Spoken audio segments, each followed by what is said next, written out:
Mama we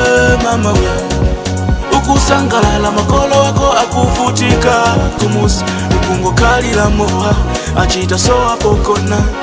penazi zikukuza kumbuka komwe wachokela mama we ukusangalala makolo wako akufutika kumusi ukungo kali la moha achita soa pokona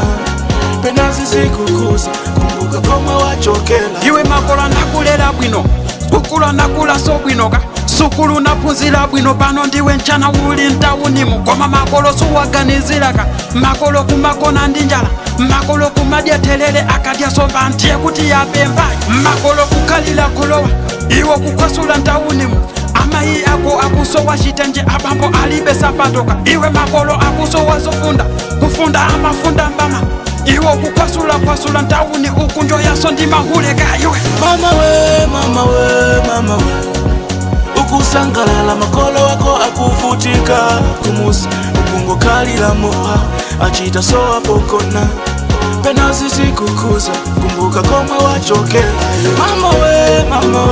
mama we ukusangalala makolo wako akufutika kumusi ukungo kali la moha achita soa pokona penazi zikukuza kumbuka komwe wachokela iwe makolo awa ndiyakuka olo achepe mwendo ndiyako osawanyoza makolo poti wachuka ukusamba pano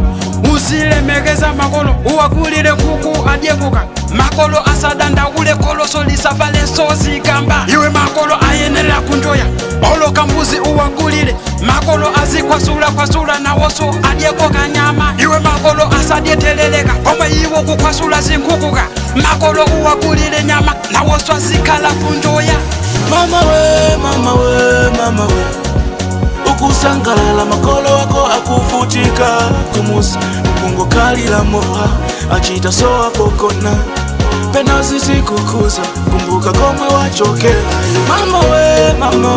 mama we ukusangalala makolo wako akufutika kumusi ukungo kali la moha achita soa pokona penazi zikukuza kumbuka komwe wachokela